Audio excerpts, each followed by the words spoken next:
Hello,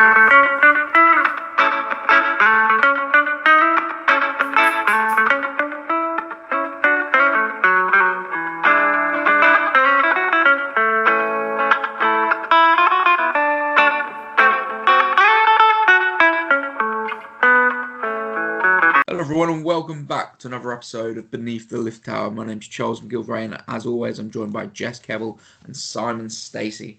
We're wishing you all a happy new year, but the rugby is still going on. So, how you do? How you both doing? I'm good, thanks, Thank mate. you. Happy New Year. Good. Yeah, happy new year, everyone. Yeah, it does. It seems a bit. A lot's happened since the game, which is the Newcastle game when we're recording. But well, that was a bit of a contrast to the week before. Yeah, a little bit. That's the way they are at the moment, though, isn't it? They're a bit of a yo-yo team. They either play absolutely amazing, and then they just literally don't turn up. It's crazy, really. But yeah, we knew Yeah. the season was going to be different. But yeah, and no offense to Newcastle, they were shocking. They literally, I think we would have played better than them. They literally had no idea. It reminded me of Saints about 5 years ago. Like literally when they were literally just going left to right, and going backwards because our defence was so good. It was awful for them. I did feel a bit sorry for them, but I did want to nil them, so I'm glad we did. I think the team wanted to nil them as well, based on the second half defensive performance. I think that was a big thing for them, alongside obviously scoring a bucket load of points. But I think it's just a perfect storm, or imperfect storm, for Newcastle, really, of not had an away win for a long time, so they're just not quite at that level, are they? Like the 2 wins they've had this season are both home matches, and they're just not up to the level. They've had, apparently, again, I don't know a huge amount about it, but a lot of injuries and illness that have cropped up around that time. And then obviously we got kind of steamrolled by Saracens, so all of that came together to give you 61-0, basically. Yeah, definitely. Yeah, I mean, I think you compare those two fixtures. You've got away against one of the stronger teams in the league, compared to home against clearly the weakest team in the league. And I think, like you said, Simon, I think Falcons were really poor. I think they know in themselves, the injuries and illness and whatnot, but I think they know in themselves that their season's not going to be determined away at Northampton. It's all about the Friday nights up at in Newcastle, isn't it, where their season needs to be focused. But they were poor in most facets of the game. Like, the defense was really, really bad. I mean, that was shocking. I mean, like, some of the tackling was like disgraceful. Is the only actual word to describe that, because it was really not up to standard, and it was sort of lackluster. Is probably the best way to put it. Yeah. Getting your body behind a player and just sort of reaching out with your arms is just not good enough at that level. And then their attack. It's called the turnstile technique, isn't it? Stick your arms out and just spin around and let them pass. Yeah, like, not going forward, so standoffish. Yeah, you gotta go with the intention to hit something at the very least, and they weren't, were they? And then in attack, like you said, no creativity left and right. I would say though, sort of sometimes it's horses for courses, and I think a side that goes left and right, like Exeter do it similar as well. Their sort of approach to attack. Look for those try to get the number overlaps, etc. But just try and get sort of opportunities where you've got mismatches and stuff by going left to right to create opportunity. Really plays into our defence, because our defence isn't a sort of in your face line speed instantly off the line. It's a sort of a catch defence. It's about connectivity, using the touch line, not giving up too much ground, but not falling apart, not trying necessarily to get those big hits off. It's about staying together, and that sort of really plays into those sides that just go left, right, etc., etc. If you come with up the guts, or you come with a bit more width, it's a different approach. But those teams work for us, I think. You can play like that if you've got runners that are making lines, like you said, mismatching, like somebody quick against a prop. But they were literally, no offence to them, because obviously they've tried their best, but it was like watching kids rugby. They literally just got the ball, passed it. Oh, hang on, no, yeah, you can have it. We tackle them. They knock it on or go back 10 metres. Boom. Look, the best one was right at the end. Literally right at the end, they cough it up. I was like, oh, they're going to kick it out. We're absolutely no. Rory's like, nah, sod that. I'm going to run 60 metres and score probably the best try of the game. And apparently, because a lady sat next to me who was part of his family, his granddad was there watching him. He doesn't get to watch him very often. He was 90. So at least he got to see something special. Oh, that's lovely, isn't it? That's actually great. I was one of those ones. Though that had spotted what he had spotted. I was like, "There's literally not a single person in sight." I was like, "Please don't kick it out! Please don't kick it out!" And thank God he didn't. He was just like off he went because no, it was a shame. You never. I think. Look, it was really good defense to enable. Like you said, they didn't exactly really come with much, but the defense to make it 0 is always a good thing, a positive thing, like for Radders, but. I just don't like seeing teams get nilled. But it's happened quite a bit this season, like not just to us. Like Harlequins, they got nilled against Gloucester, which the whole game itself was only 14-0. Bristol inexplicably losing at home, getting nil. Like I don't know what is going on this year. It's why sort of when you look at the table, you think, oh, 8th, that's really poor. I mean, it is poor. Like, I don't think the team would shy away from that.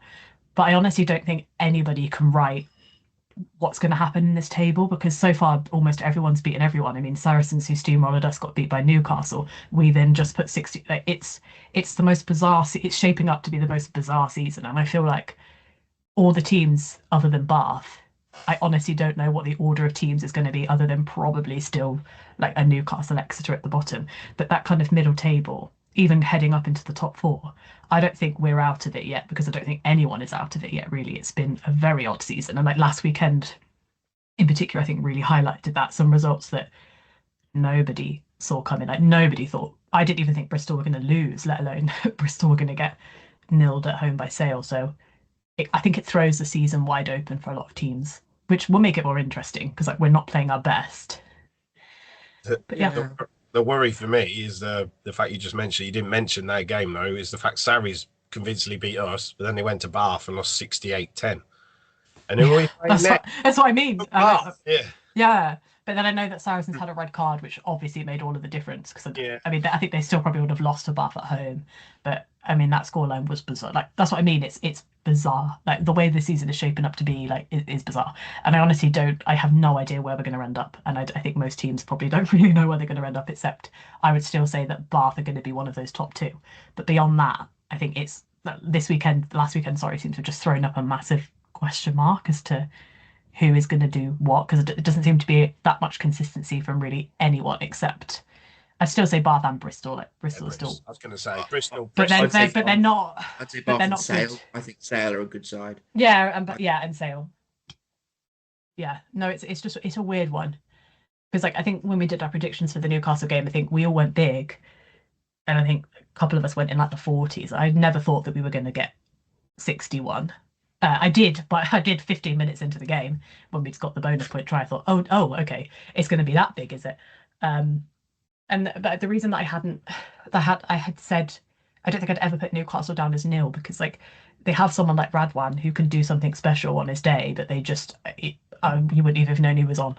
That just completely non-existent. Like that's one of your players that he's not going to win you a game because he just isn't. But that's your chance to get some kind of points on the board and not have 0. And it's like they didn't pass it to him, or if he did, he wasn't really doing anything with it. It just didn't. It's just not. I'm sure that getting the 2 wins this season was a big thing for them, but otherwise they just don't seem very settled or particularly. They just don't gel well as a team. And you want players to stay loyal to clubs, but you've also got some good talent in that Newcastle team. And at some point, you sort of question how long they're going to stay there. Because there are places for some of them, but it's difficult, isn't it? Like, I mean, Steve Diamond even said in the interview after they were lucky to get 0, like So Yeah. Was it? I'm sorry. Was it Radwan that nearly scored that try until Hendy absolutely poleaxed them into the touch? I don't know if it was him. It was Ryan. I can't remember. I just think that kind of summarised how the Saints were feeling, right? Because they celebrated that like they'd just won every league that existed. Like he went mental after he got that. So I think it really summarised it. Like they didn't just go to put loads of points on Newcastle. They wanted a nil, like because we'd leaked so many tries last week, and obviously the defence had been getting so much better. I should imagine that out of everybody, because the attack still went well in the end. We got some points on the board in that sort of second half, but the defence, I should imagine that Bradders blew his lid. Like, because I would. It's 2-on-1 as well. They absolutely butchered that. He literally to pass it. He didn't, and then he passed it too late, and then he absolutely whacked him into it. Good old It's head. also a point. It's also a point to make is that defense is going to be good when there's not really anything coming in attack. Like even in the second half, they had a couple of moments where they had prolonged the ball for a prolonged period of time. At no time did I ever feel like points were coming. Yeah, I think that's the point to make though. Is like because we've talked about the sort of the issues of Newcastle. You know, they weren't good at many things, but there were spells during that game where Newcastle did have long spells of play, and they were attacking. Okay, you can comment on the proficiency of the attacking play, but they did have long spells with the ball. They did get into the Saints 22, and even to the point when Saints were well up in the lead, they put long spells of defensive sets in, and they did defend exceptionally well at periods of time as well. Yes, the Yeah, opposition what it was, and it's too easy to go, yeah, well, Newcastle really awful, like it doesn't count for much. But I think it is also worth saying no, it does count for something. They did mm, beat them convincingly. They defended with real attitude, real desire. Like that you said, banged the bloke into touch, Hendy's up like one hit there, come on, let's have it. They were really there. And like you said, the first few minutes of that game, the intensity that they attacked with, they really, which was missing the week before, they really went out and grabbed that game. yeah, Against Saracens, a few high balls, it was sort of, they weren't committing to the ball, they weren't committing to what they were doing. It was a bit sort of, when they're at the best, they're just at the throats and really going for everything, doing everything with intent. And they were back at it. They were bang up for it in that Newcastle game. They just need to find that consistently more often, I think. Do you think though that because they were within 14 minutes, their mindset changed? For hang on, let them have the ball, and we'll defend just as a practice because it was like a practice game in the end. yeah. I think in the To let second them half, I have the got ball that long, not. I don't think I they don't would. think it was. I don't think it was an intentional thing. I just think when you're literally 40-0 up at half time, there is an sort of an unconscious or subconscious mental element of like, how much do we need to keep putting in, like attack wise, like points wise, like the game was won at that point. And I think sometimes, and we said it about Saints before, and we said it about other teams before, that that have overcome big deficits, that sometimes teams turn off when they're in the lead by so much. I don't think we turned off per se. Like you said, I think we really hit it defensively. But I do think there was an element of like they didn't need to be running with the ball for 40 solid minutes. And so I don't think it was an intentional let them have the ball for long periods, but more that they were happy for them to have it. Like it wasn't in some kind of mad rush to like get the ball back. It wasn't a thing of we need to put so many more points on the board because Yeah, the game had won. So there's probably a part of it where they didn't intentionally let them have the ball, but they were probably like, we're fine with this because we know what we're capable of, at least against this side, definitely. I that's think what I it's a meant. That's case. what I meant. It's like Mm, literally let them yeah, have the ball and let's just have a yeah. go defending because we're so far ahead. It doesn't even matter, and we'll try and I keep it out. I don't think there's any thought process going through the heads of we'll use this as a defensive Oh training yeah, no, session. I don't think I, it's No, I like just I mean said. I don't think it's in. I think it's a case of the way the game's gone. They're well ahead, so Yeah, it's a case of kicking it long, closing out the game. yeah, But then Newcastle in a position of wanting to try and keep the ball to try and make stuff happen, so they're not kicking it back. yeah, You wouldn't have those phases and phases and phases of play. Newcastle wouldn't do that if it was a tight game. They'd have put it into the corner and tried to build yeah. pressure. But That's because of the situation that they're in, they weren't doing that. So therefore, you had long spells of possession. yeah, That's One what way, I meant. yeah, That's what I kind of meant because we didn't need to chase the game. You could just let them just attack, and they didn't need to. They were rushing the game. They were trying to score points. So I didn't yeah, mean Saints intentionally said, right, we're not going to attack now. I just mean like just to try the defense. Like they didn't need to go down every breakdown and win the ball because they were like 50 points ahead. yeah. So But we don't do that a lot anyway. no, we're not that kind of team. Pollock obviously has a snap every now and then, but we Yeah, we don't attack the back down a lot. I think it's just the case of Newcastle weren't kicking the ball because why would you in the yeah, scenario that they're in? One, it's a case of yeah, you know, like I said, and also we're not. We did. We were getting on top defensively at times, right? We're not a team that does impose ourselves defensively. Like I said, we're a sort of a catch defense sort of side. So teams can attack against us for long periods of time if they don't kick it away, but they don't go anywhere because we're pretty proficient.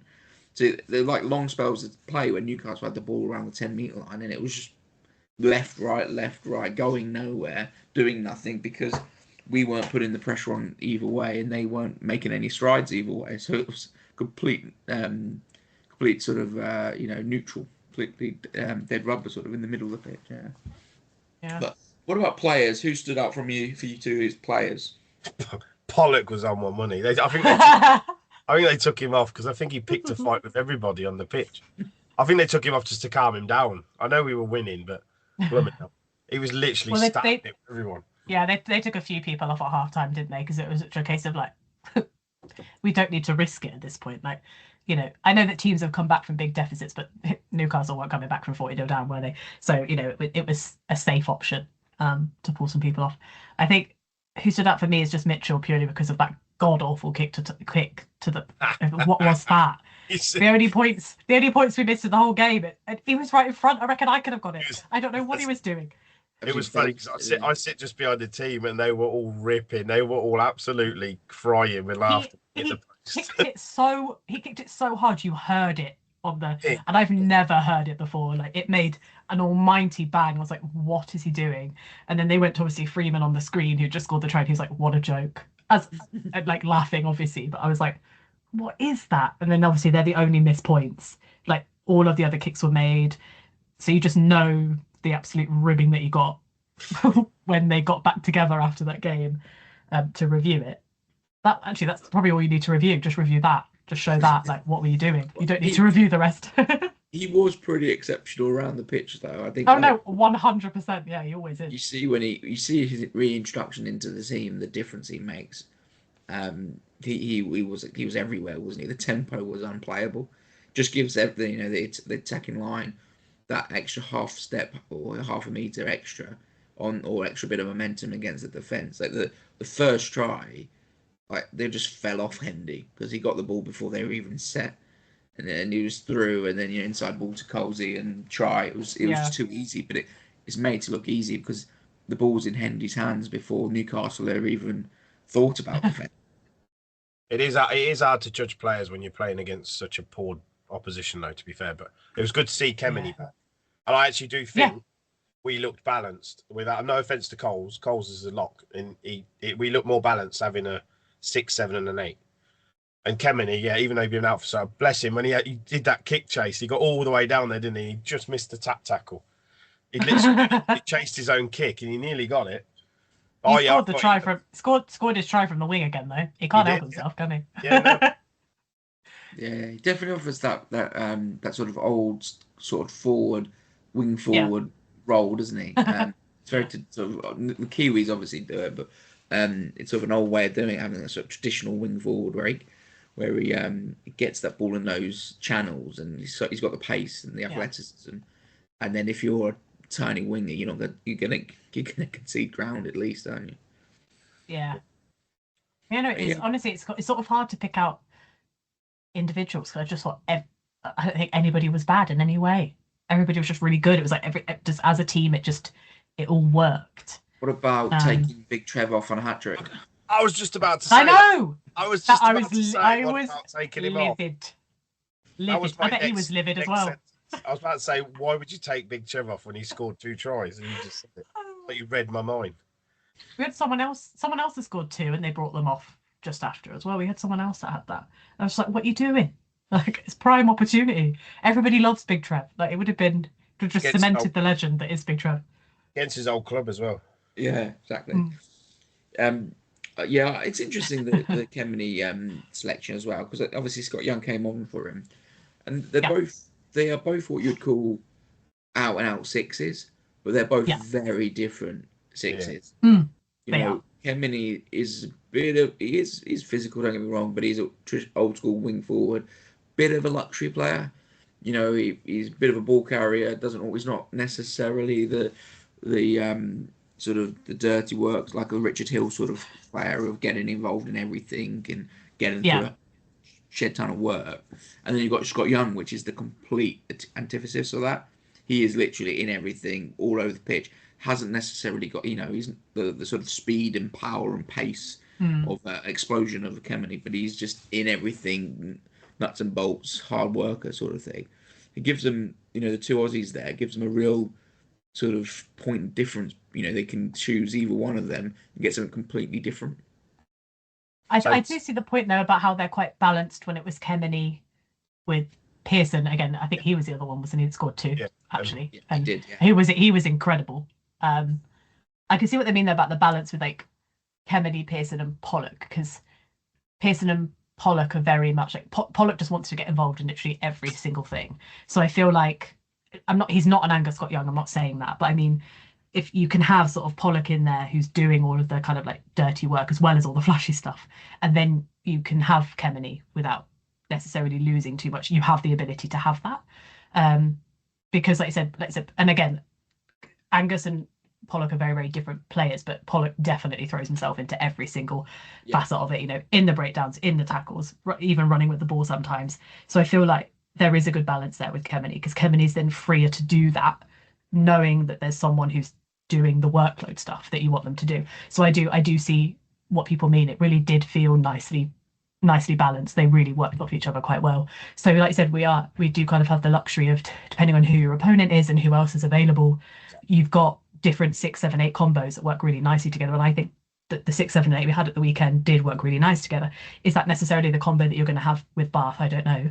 Maybe not. Maybe, I don't know. But I think, they did balance each other out really nicely, actually, because I think Pearson's a really good kind of in the middle of the two of them as well. Like, does some of the work stuff, but can do some flashy stuff as well. So it's kind of like, it did feel really balanced.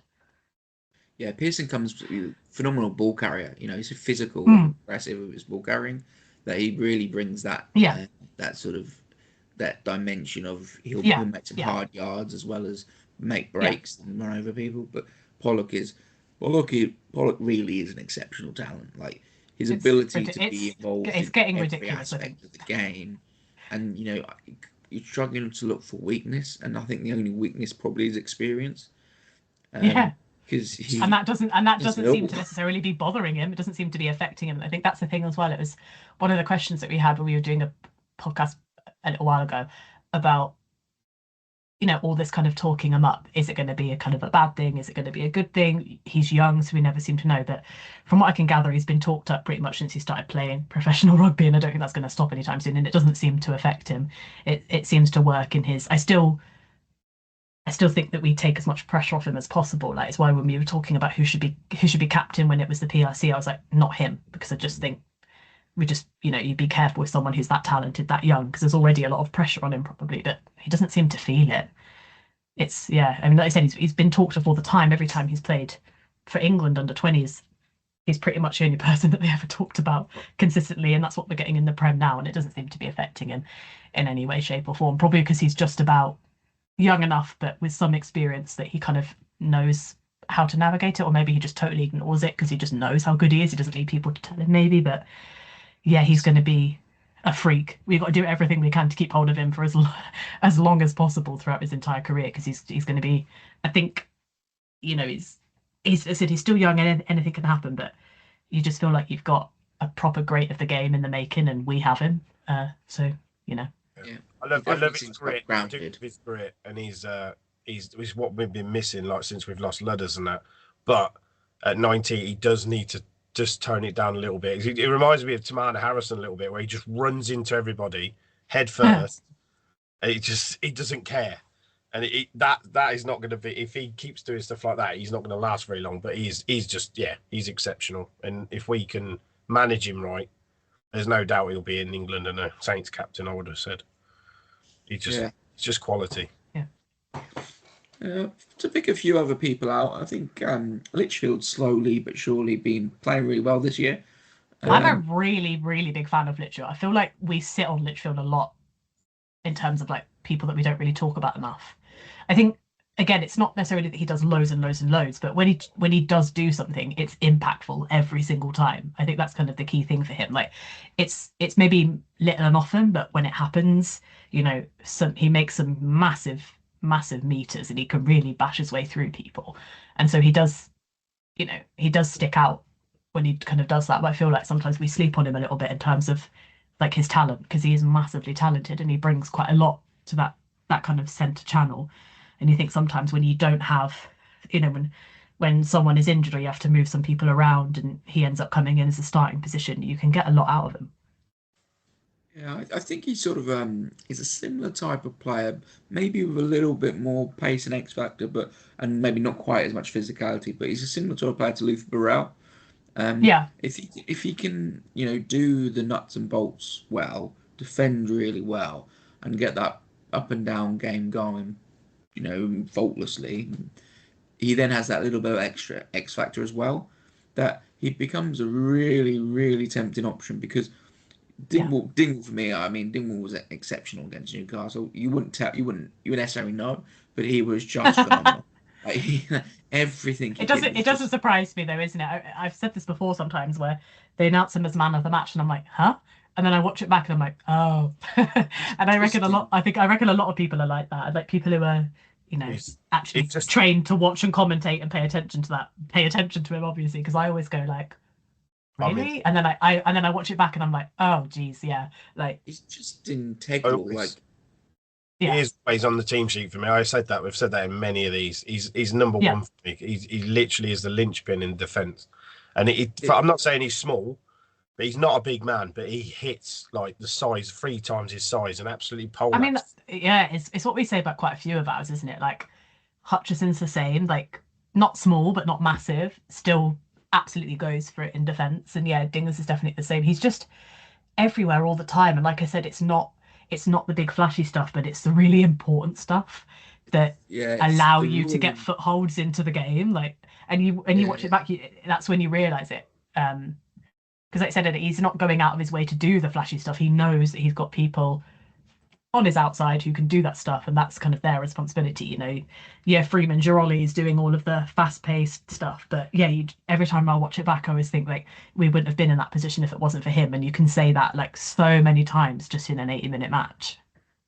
yeah, exactly. And it's simple stuff done exceptionally well, and like Yeah, a lot of players don't do it as well as him. It's simple as it is. It's just he is integral. But you got for me, he's always going to be in the centres as a first choice. But when you've got Hutchinson, Litchfield, obviously Freeman, potential there as well.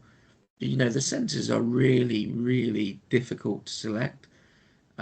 Berger, whether we see Berger again, I don't know, but um, yeah, Litchfield sort of is definitely slowly but surely. And I think in this season where I honestly don't think we're a title contender.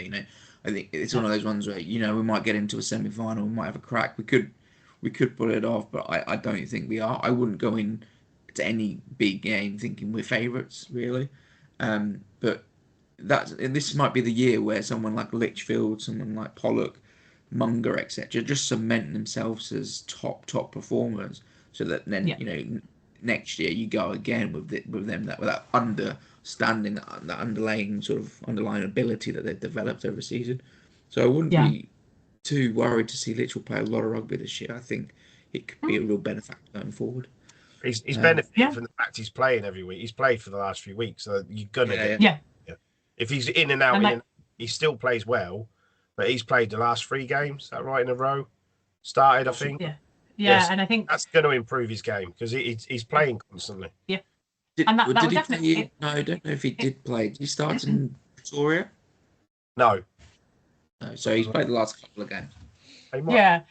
Doesn't But he? like you said, he's gonna even if he's not starting, like he's pretty much a guaranteed a bench spot, right? So he is going to play each week, particularly at the moment with um Ferb's obviously injured at 15, so someone else has to move there. So Freeman has to move out to the wing, and then it allows him to kind of get that game time as a centre. That's certainly going to be the case at least for the next few weeks. I don't know what the timescale is on Ferb's injury.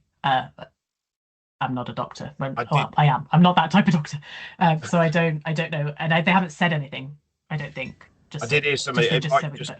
It might have been a casual fan, but I did hear on the way into the ground someone said, "Oh, I heard Furbank's out for the season." But for a broken arm, I wouldn't have thought so. But it I depends what. wouldn't have thought so. I think they were talking about a time scale of there's a chance he gets back for a few Six Nations games, but maybe not.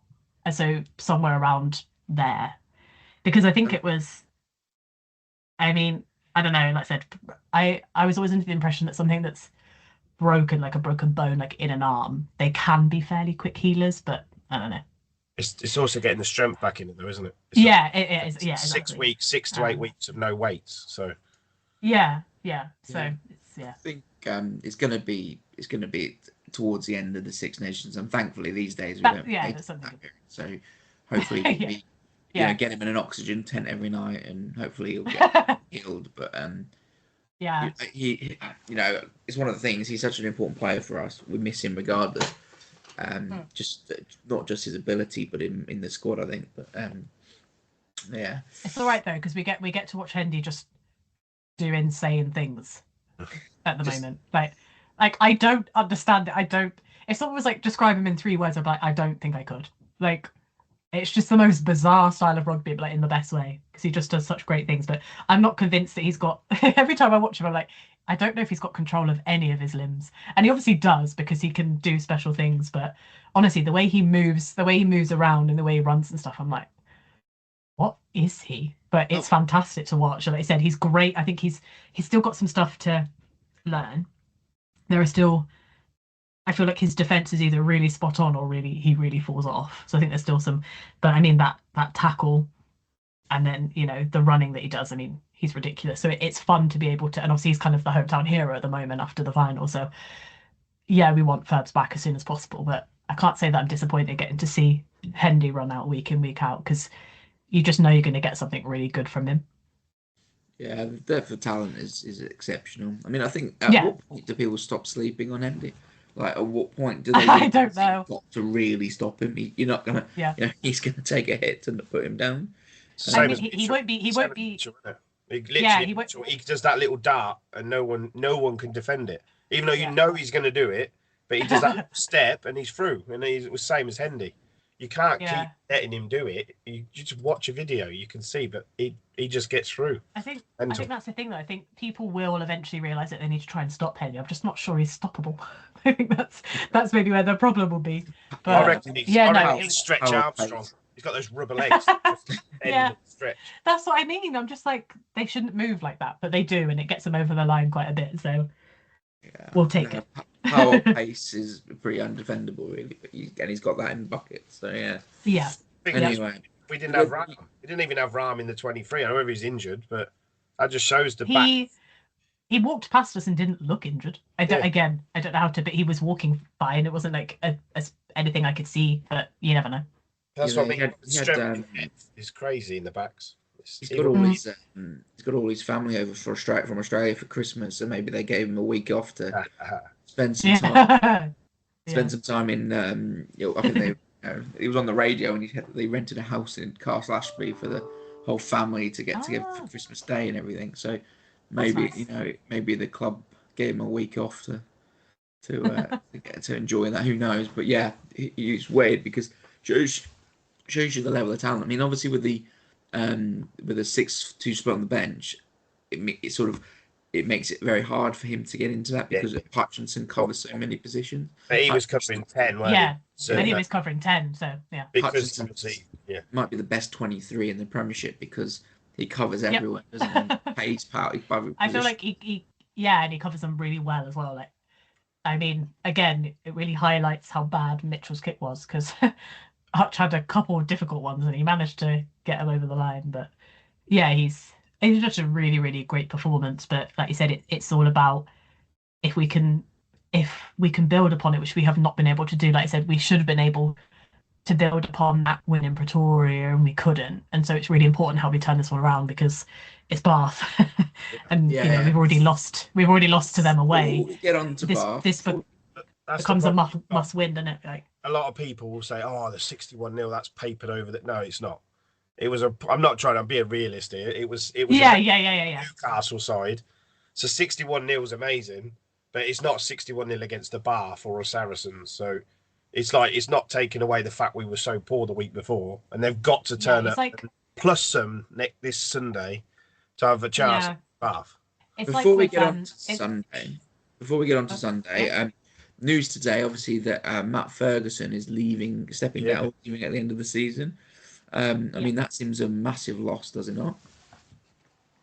Yeah, because he's getting a underweighted back scrumming the technique, but then has he been teaching Mr. Craig the techniques? We don't know. He's been here 6 years. Yeah, well, he was building a real culture around the scrum as well. I think I imagine they'll have to bring in a replacement scrum coach. They'll bring in someone to replace him, but he fitted the mold of a young English high potential coach that was allowed to flourish. Yeah. It's going to be very difficult, I think, to pull that trick again and find someone who can do as good a job as he's done. I think that's such a huge loss. A massive loss. I will miss him in front of me because he literally sits on the pitch right from me. The amount of times he's shouting at the touch judge like, "Come on, I was there, Luke." He's brilliant. He's literally up and down, constantly moaning at the touch judge because he didn't give a scrum penalty or and he's quality what he's done, obviously, because we do scrum above our weight. Everyone knows that. If you know, we scrum way above our weight because we are one of the lightest packs in the Premiership. Yeah. I said they haven't said anything. So there hasn't been like an announcement of where he's going or what's happening or. It's just that his contract. Just the contract's ending and it's not, and so it's difficult to even know if that was our decision, Saint's decision, if that was his decision. I don't know.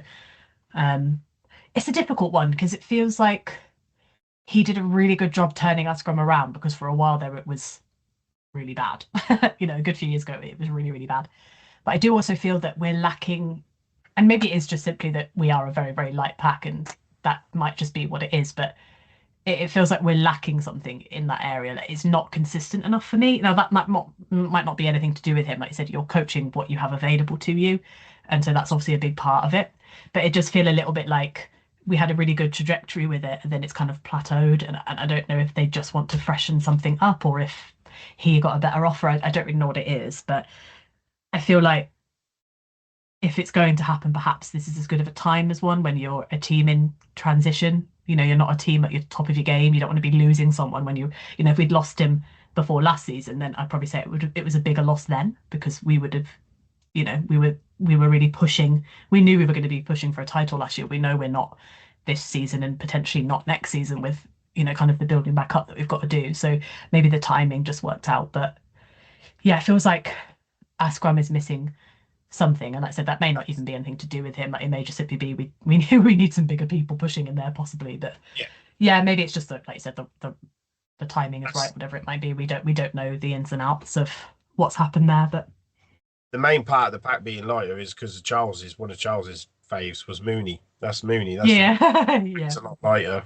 I think we lost Mooney, and then the heavy back row made a big difference. And I think also, you talk about consistency. We lost Alex Waller, most probably one of those consistent players of all time. Yeah.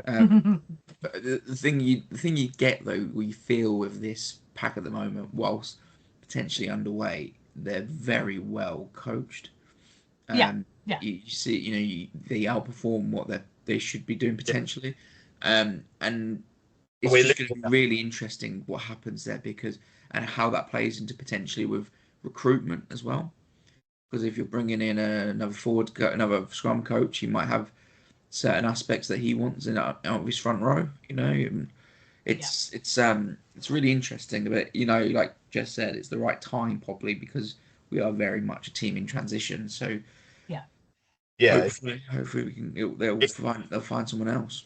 If we were literally fighting for the league again this year, you'd be thinking, well, that's a bloody stupid decision because we just won the league. We're nearly going for the league again. But like you said, we're mid-table, probably not going to make the playoffs. So is it time? 6 years, freshen it up a little bit? Yeah, like just said, he's not doing a bad job. He's not doing a bad job, of course, but it could be that he's got a better offer. He could be off to France. He could be off to the international stage. He could just simply be going somewhere for more money because how much money have they got around to throw around, and another club might have more to offer him, which is fair enough as well. I'm sure he's got a family and what have you, so everyone's got to make the right decision. So but he's been a great character at the club at least. So be interested in seeing how he goes for the next till the end of the season at least. Yeah. You had to mention money. Just one more thing I mentioned about Newcastle when I watched Diamond's interview. He just said literally we're spending half the cap of what all the other clubs are. So I understand why they played what they played. He said we're literally looking at trying to renew the lads we've got now rather than looking to buy new, and it's quite sad to see, really, isn't it? Because they are a good club. They just not got the fans money. Yeah, And like you said, at this point as well, like they've gotten lucky. They haven't won a lot, but lucky in terms of they've been able to keep hold of some really good players in there, and I don't know how long that's going to last. They seem to do that a lot. Remember Mr. Wilkinson? Yeah, they do. They do. Like, and obviously they're going to try and renew as many as they possibly can. But I don't know how many seasons to some of those players that might maybe flourish and other teams give it. I don't know. You know, that's a very personal, individual thing for them. And Is it? Yeah. I'm sure it's difficult, but also some of the wins they got this season certainly will have helped bring some of them together. But you know, it doesn't mean a lot if you're going to end up bottom of the. They've got more wins than Exeter, but I think Exeter are above them, right? So that's it. They could have done without Exeter winning at the weekend, though, couldn't they? But the thing is, you know, they have kept some players, but they've also had a constant drip of talent leave that club. You know, Trev came to us. Chris Harris, Scottish international. We went on the Lions tour. He left them. Guy Pepper, one of the most promising players in the league, left to go to Bath to join their whole host back row talent they've got. Like, you know, they are consistently losing players away from the club, and that drain is you can't replace like when you develop a Guy Pepper.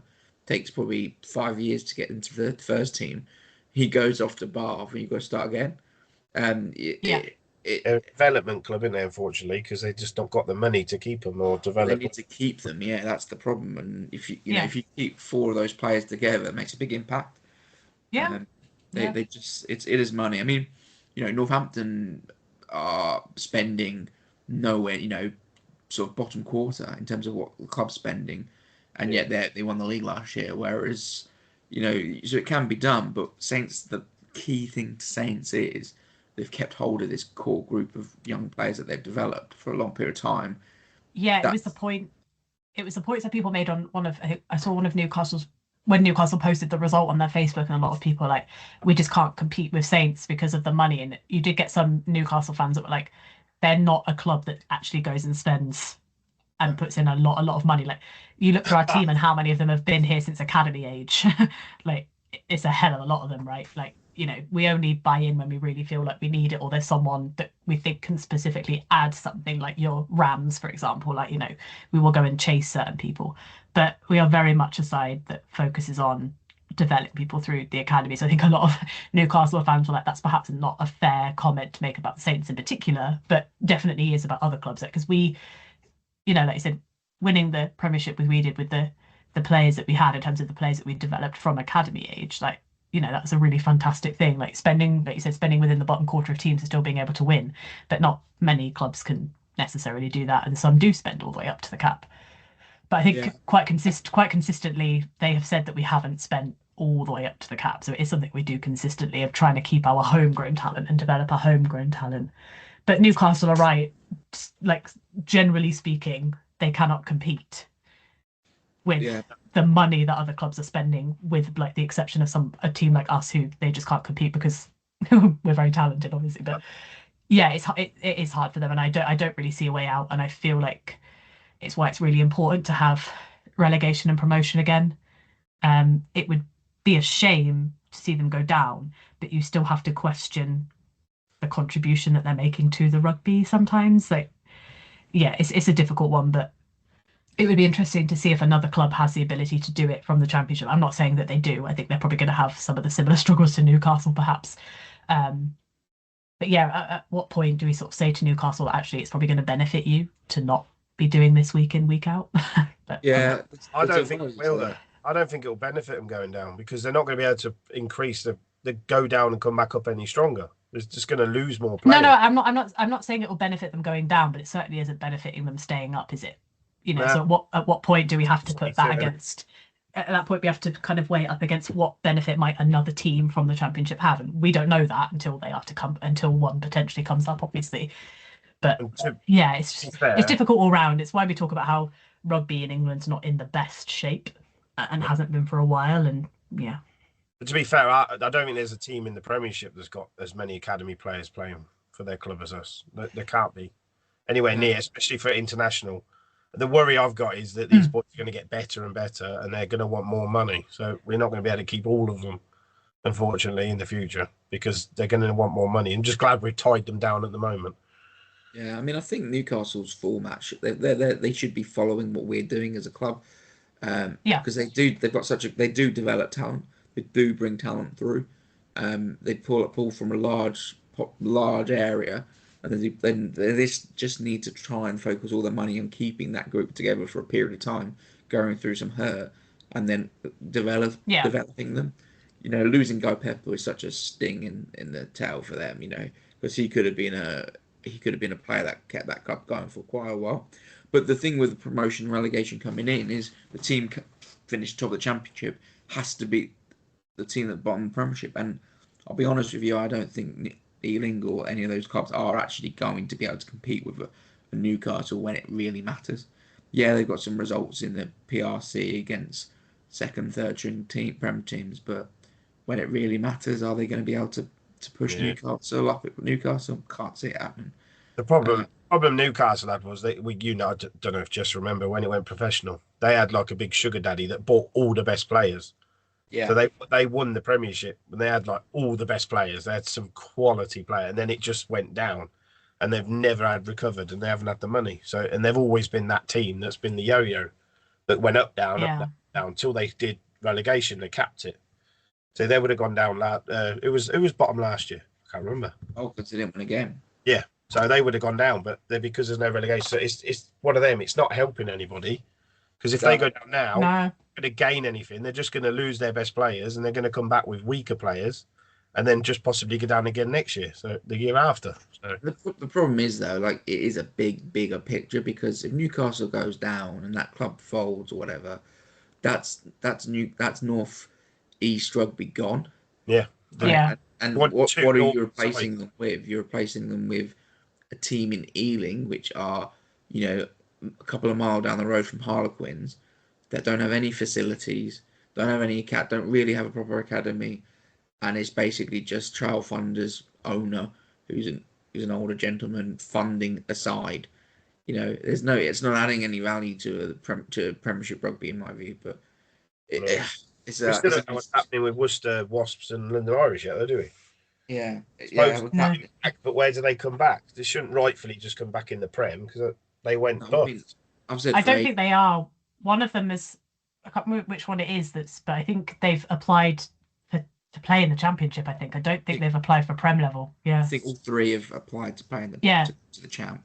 I'm not being. It should be lower than that. It should be lower than that. Sorry. Problem is you've got common ownership between Wasps and Worcester at the moment. Yeah. I actually know one of the old Wasps players who's chucked in a chunk of money into Wasps to bring them back. So they've got a consortium of old players. Are they going to play Worcester? Yeah. But that's what the plan was with the common ownership. Right. But it looks like they're going to be coming back into Kent, which is God, it's even further away. Yeah, well, but it's close to London, I suppose. I think Charlton Athletic Ground is where they've been linked with until they get their own ground built. Yeah. But anyway, that's another completely other thing. Talking of big scrum coaches and Matt Ferguson, we've got a pretty big scrum coming to the Gardens on Sunday. Yeah. What do we think ahead of Bath? Yeah. I don't know what to think, to be honest with you. That was. I know Sarri's had a red card, like we said, and they had a slight weaker side than they played us, but 68-10 is a massive statement. I know they were home, but bloody hell. Yeah, I mean, it's the chance to come into the former champions. For me, this is the game this is the biggest game of the season from a league perspective, I think, because if they put a score on us, it just shows you at home. It just shows you they are the team to beat.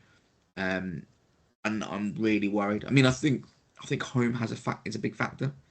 You know, there's the opportunity. We've still got some great players. We've still got great side. At home, we can put it together. We're not going to go there, but money does as well. That squad they have is insane.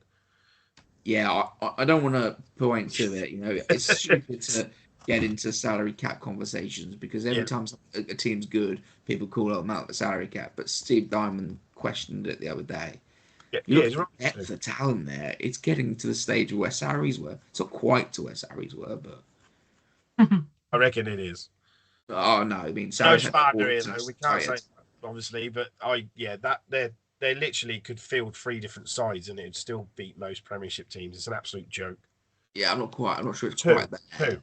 So maybe two.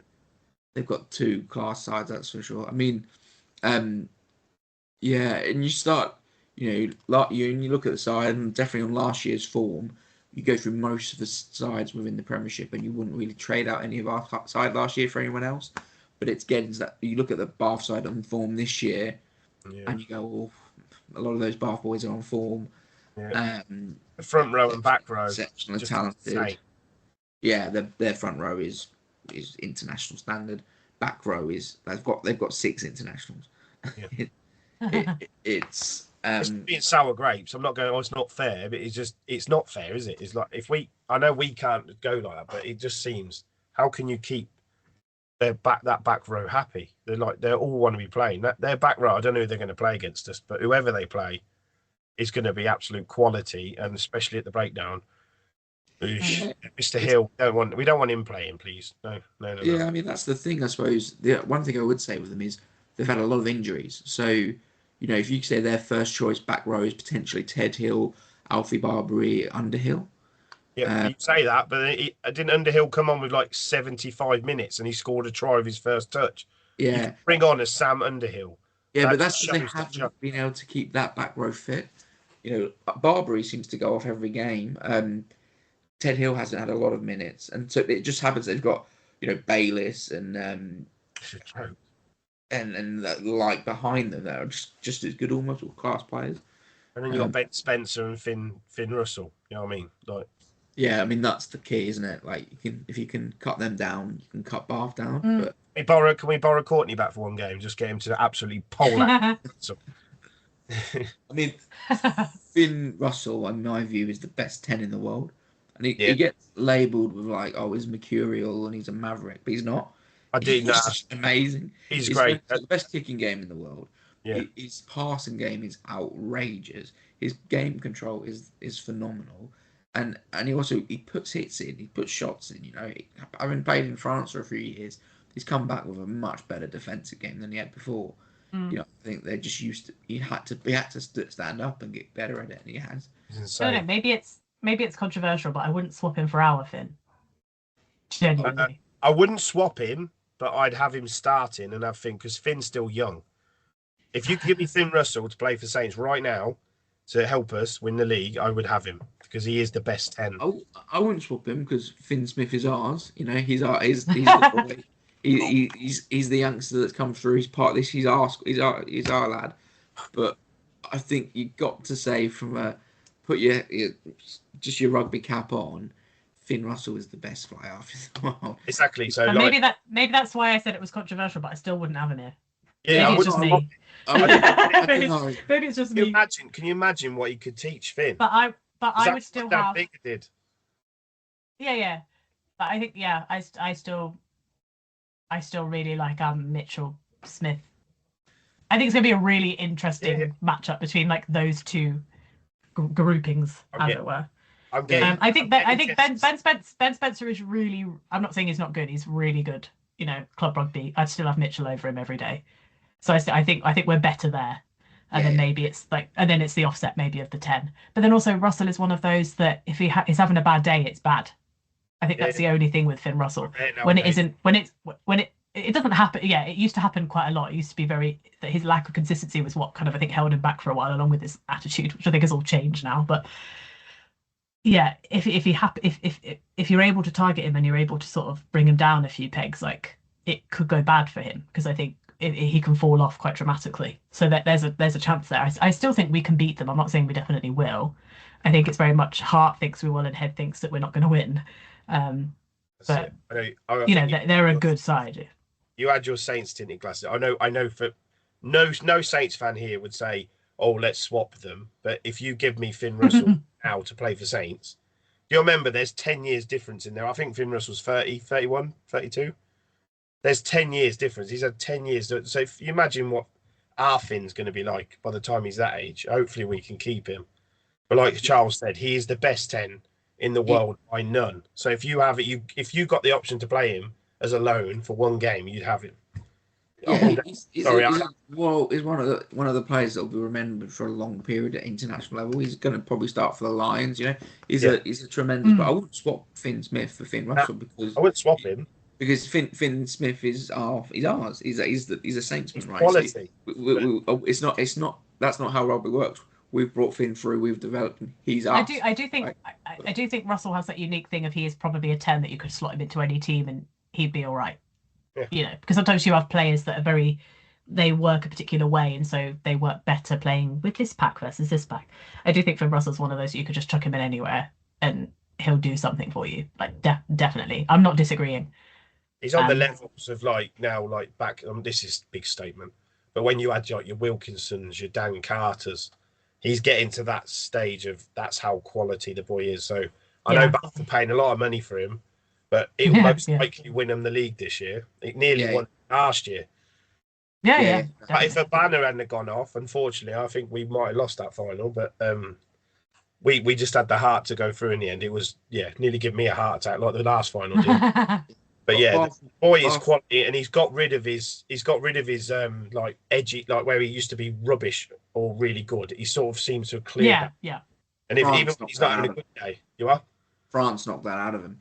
You can't go to Racing and not deliver week in. No, exactly. So he's literally now he has a bad game. He's still 75% better than most fly halves. Whereas he used to be, it'd just be anonymous, and you just may as well take him off. Yeah, I mean, Bath when we played them in the final, they were clearly on the up, and they almost did it. Obviously, almost did it, right? But the Van Graan there, he's a top coach. He's got given he's got given up like basically a blank checkbook. I know it's not blank because it's I in wasn't the going to cap. say that, but he's got the best facilities, everything he can, and he knows how to put it together, and it's working. And they when we played them, they were 6 months into the plan. They're now coming to the stage of this plan is coming to fruition, and they're the champions elect. I think you just look through their team, and it's just talent and internationals, and now they're playing well. It's going to be very difficult, but I do think that that might be the challenge that Saints need, because sometimes they've got all the talent in the world, player for player, they do match up against Bath. When you or both teams on form, etc., they do match up against them. It's just they need to be mentally on it, and it might be this might be the game that gets them the challenge they need to focus them. Probably because I think that we've in the past couple of years we've definitely worked. We've definitely kind of reacted kind of well when we've had like an underdog tag, like because we had that for a while, but like we seem to. When we're not favourites is when we seem to kind of like free, and like I think if you look at kind of like the bookies and what most people are saying, we're probably not the favourites even at home this weekend, being realistic based on where we are versus where they are. And like I said, that might just be the impetus that they need to kind of free themselves of whatever it is that is sometimes kind of getting in there and messing around with their kind of heads a little bit. And maybe it's a case of, right, we're the underdogs, we're not expected to win, so we can kind of free ourselves up to play the way that we play. And if we play to the level that we know we can beat them. Like it's definitely a possibility. Like, oh yeah, 100%. And I think if we can get the game to go the way we want to go, we want ball in play, right? We need that pack running, right? If it becomes a stop-start, stodgy, bad weather, scrum-based game, Detroit, Urbano, etc. Unfortunately, I think they will probably get on top of us. But if we can keep that pack running and moving, keep the minutes in play consistent, don't let keep the ball, don't have any long stoppages, keep that pack running throughout. We can find spaces, we can find gaps, we can get through. We'll pull them apart. But that means it's not a given. The game has to go that way, has to go the way we need it to go. I think, which it's why it's really important that we've got Mitchell back, because he's the impetus for that. Like he has always been at the forefront of, can we put our game on the park? Can we put the way that we want to play on the park? So I think it's really, really fantastic that we've got him back, in time for that Bath game, because we really didn't know what was going to happen with that neck injury, but that he's also come back and is playing like the most ridiculous. Like, I think pretty much any other player there would have been some hang up from his injury, but like the first game back he was just off, and it was like he'd never left, and so he's going to be really crucial for that. Because like I said, I think on his day, like, and we know that Spencer got called up for England. He's a great player. He got called up for England when Mitchell was, but I think Mitchell outclasses him dramatically, and that's saying something considering I still think Ben Spencer's a really, really good player. But I think, you talk about Finn Russell being the best 10 in the world. I think Mitchell's maybe not quite the best 9 in the world, but he's not far off. I think you'd have him in the discussion. League. I think he is the best. Yeah, he's the best 9 in the country by a very long margin, and I'd say he's up there with probably the best, possibly within the top 3, top 5 in the world. To be fair to you, like, I think he'll be on that Lions tour. He'll be going to that Lions tour, so he's going to be really crucial. As much as Russell will be crucial for them, he's going to be crucial for us. And like I said, if we can put that game on the park, and I don't see any reason why we won't be able to with Mitchell. Like, even when we didn't play well, he was always the standout, trying as hard as he could. And so if he can do that and everyone follows his lead, I really do think there is a really solid chance to get a win there. So I'm going to go with us as a win, because I've got to follow my heart. I still think my head, they're probably going to scrape it. But yeah, I think it really is a possibility. What about the team? I know we need to probably wrap it up, but I literally, if Augustus is not fit, I'd keep the same pack. I would, leave it. I would put Freeman in the centre, Hendy on the wing with Slights, and I'd have Ram at fullback. Yeah, assuming he's not. I'm assuming he isn't injured, but no, I don't know if he is or not. But yeah, if he's not, I'd have his weight. So then I'd put Pearson at 6, Pollock at 7, Augustus at 8, just to give us. I think the thing that what did show when we lost to Saris as well was that this is nothing against Hendy, but when we had Ram on the wing and Hendy at fullback, it didn't work. They need to be swapped around. Yeah. So yeah, I would agree. I think perhaps you may have to bring Freeman back into the centres, because I do think Hendy is a winger and I do think Ram is a fullback. Like, they can do the opposite. I'm not saying they can't, but at the moment, he's still learning. Like you said, and we know that Spencer and Russell do like to kick. So yeah, we know that. So you need a fullback that's going to be able to deal with that. And for me, it's Ram over Hendy. So I would do the same. But there's also every chance that they just leave it the hell alone and they stick with what they already have. I don't know. I think there'll be changes, because I think there has to be changes. But yeah, I think you might be right. I think that back maybe dropping Hendy to the bench with Freeman possibly, and Slighto might be an option as well. Yeah. I could see maybe Hutch coming in to start. Yeah, I didn't think that, but then I mean, Hendy is a very good impact player when he comes on from the bench as well. He's so that is definitely something that you could do. Yeah, and then in the forwards, I mean, I think you've got to think about that pack. It's heavy. I forgot Hooker. I'd bring Landon in. Sorry, the new lad played really well. Don't. That was someone I was supposed to point out when we talked about Hooker. I thought he was. I thought as a debut he was phenomenal. I thought, I still think you need the experience of Landon back in the squad. Yeah, definitely. I forgot. That's how good he was. I forgot Langdon didn't start. Yeah. Exactly. I think he had a great game as well. But yeah, I agree. It's whether you can get any more weight into that pack is my theory, but I don't think we've got the cattle to make it work. Whether Scott Young comes in, adds a bit more. But I think you've got to go with Pollock, has to play. Got to have Pearson. I'd probably go Pearson, Pollock, and Augustus. Gus gives us yards. It gives us go forward. Yeah, definitely. If you're going to keep the ball and run them, you need go forward. So I'd probably do that. But yeah, I think we're all probably similar on the same sort of lines with where we think we'd go with it. So predictions then. You said, Jess, you're going to predict a Saints win. You're going to stick to that? Yeah, I'm going to go. I think there's going to be lots of. Well, it depends on the weather. I think typically we can get lots of points, but it's supposed to be cold and potentially snowy, so who knows what's going to happen. But let's just assume that both teams are going to get 4 tries. So I'm just going to say we slightly edge it 31-28. I think it's going to be close. I think Wait, is it? I think if we win, it's going to be close. If they win, it's not going to be close. I know. I disagree with you. I'm going with Hart. I'm going with Hart because I can't go against us at home. And I was thinking Bath are going to be tough to beat, but I've gone 35-32. Nice. Yeah, I think you're sort of similar to what I'm thinking, but only if the game goes our way. We Depends need to on the run. weather as well.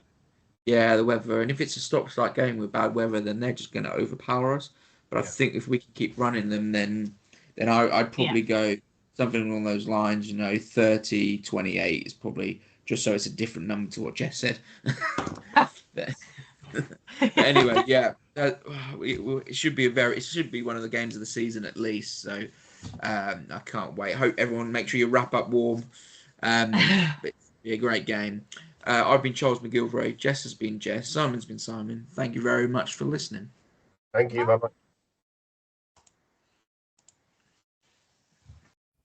bye.